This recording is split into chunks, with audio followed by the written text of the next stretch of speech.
Хей ти! Да, точно ти, който гледаш този клип. Ти се намираш в канала Tony's Gaming Hub, аз съм Тони, а тук зад мен е моят Gaming Hub. Днес сме се събрали, за да направим ревю на един прекрасен продукт, който всеки един от вас трябва да притежава, ако тепърва смята да започне своята стриминг кариера. А сега, за да не губим повече време, представям ви и продукта, за който става дума. Бум!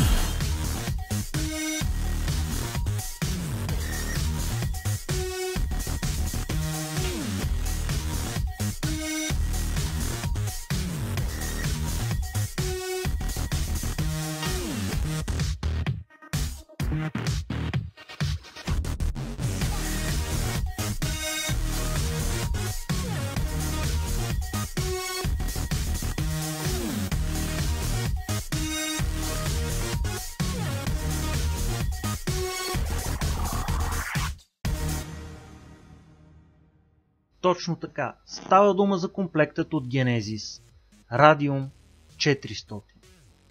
А какво има в кутията? В кутията има инструкции за употреба, поп филтър, wind филтър, 2,5 метра USB кабел, шок маунт, поставка тип Менгеме за регулируемата стойка, регулируема стойка и звездата на ревюто, нашият скъп гост микрофонът. Ето така изглежда и целият комплект извън кутията. А сега нека пристъпим към сглобяването и кажем малко повече за самият микрофон, а след това да направим малко тестове и сравнения. Микрофонът е кондензаторен с кардиоиден полярен модел. Какво ще рече това? Ами просто приема звука от фронталната си част и потиска шумът от всички останали страни. Честотата на вземане на проби е 192 кГц, а честотата на реагиране е от 30 до 16 000 Hz, което ще рече, че спектърът му е широк и би трябвало да възпроизведе добре както ниски, така и високи честоти, а звукът трябва да е кристално чист, доколкото ценовият диапазон позволява. А сега нека преминем към тестове. Както споменах по-рано, започваме с тестовете. До момента не сме чували микрофона, нямаме представа как звучи. Единствените два източника, които сме чули в този клип, са камерата, с която записвам, и клипон микрофона, който мога да видите тук. Няма да ви казвам кой звук кой е в момента. Ще ви оставя сами да се сетите. Само ще ви подскажа, че в момента не ползваме този клипон микрофон, който струва буквално 8 лева. За 8 лева този микрофон върши прекрасна работа, но не е достатъчна. Ето така звучи микрофон на Хама за 8 лева. Мога да чуете всичкото това пръщене, бръждене. Абе, не е pleasant experience, ако стримвате и някой си е сложил слушалките. А ето така звучи микрофонът Genesis Radium 400. Повярвайте ми, разликата е брутална. Ако все още не сте я хванали. Така звучи клипон микрофона за 8 кинта.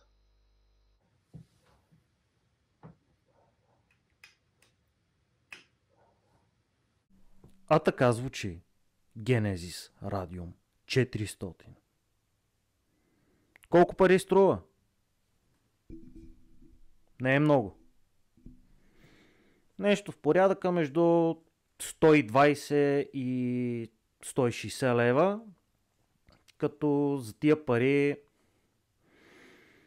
не знам да има възможност да се купи комплект, който да има поп филтър, wind филтър, регулируема стойка и въобще всичко това.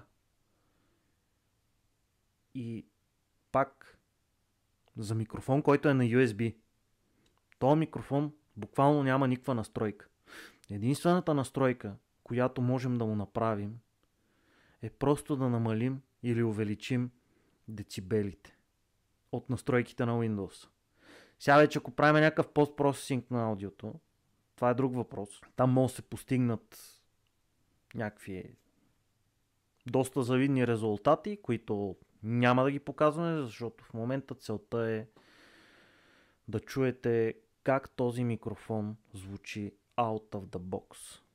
За целта ще махнем поп филтъра. Първо да го чуем без поп филтъра.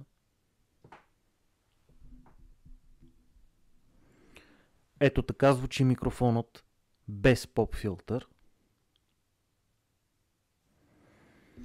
Сега така тактично ще му махнем и wind филтъра. Ето така звучи микрофонът и без wind филтър. А как ли ще звучи микрофонът без wind филтър, но с поп филтър? Ами много просто. Е така ще звучи. И да ви харесва, и да не ви харесва.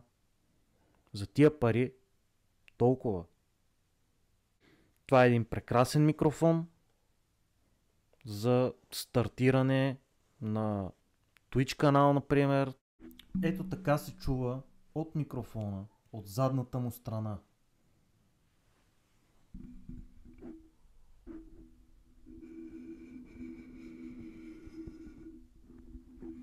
И отново се връщаме фронтално.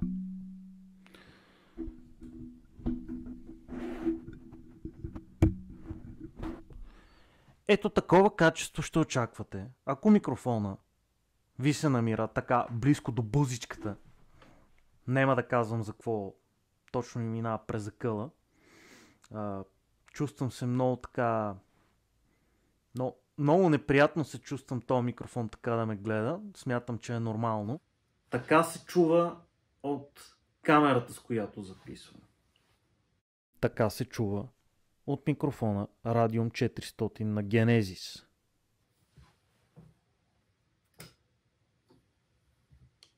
А това се чува от клип-он хамата, която ми е клип-онната. Бол. Ами какво да ви кажа? Аз го казах вече. За тия пари този микрофон е прекрасен. Тичайте в магазина, ако ви трябва микрофон, купувайте го. Няма нужда от XLR интерфейси, няма нужда от нищо. Има си всичко в кутийката. Стойчица, кабелче, микрофонче, поп филтър, wind филтър, всичко. Даже има и инструкция за употреба. Нали, за който не знае как се употребява този микрофон, има инструкция за употреба. Така, това беше от мен. Надявам се видеото да ви е било полезно и да съм успял да помогна на всеки, който е бил в дилема дали да вземе този невероятен микрофон. Невероятен според мен. Невероятен според мен, защото е невероятен за стартиране на каквото и да е. Все пак е 120 до 160 лева, грубо. Няма да споменам магазини, сами ще си ги намерите. Все пак ще оставя линк в описанието към поне един-два магазина, от които мога да си го купите. Отново, това не е платена популяризация. Лично съм инвестирал за закупуването на микрофона и за да мога да направя това ревю за вас. Беше ми приятно да бъдем заедно. Чао и до нови срещи! Аз между другото трябва да го пусна в... петък вечер няма кой да го гледа. Събота сутрин всички са умрели, защото петък вечер са препили. В неделя на никой не му се живее, защото идва понеделник.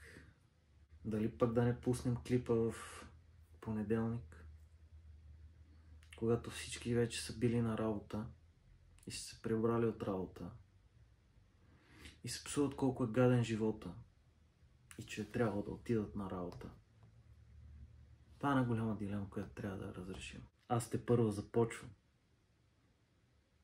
И някакси няма как да имам студио, като всички тия останалите ютубери.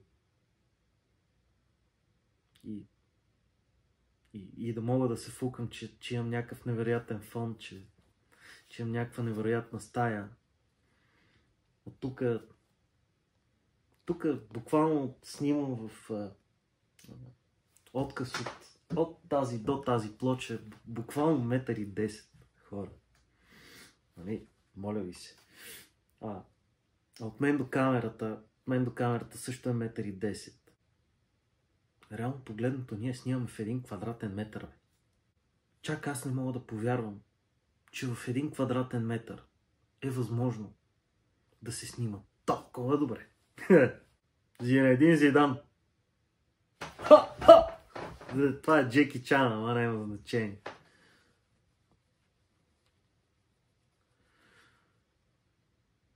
Толкова съм влюбен в микрофона, че си забравям мислите. То се оказва, че още малко трябва да го дигнем този микрофон, за да мога така, като го... Да си ебе майката, брат. Така, един много важен дисклеймър. Тази стойка е много хубава.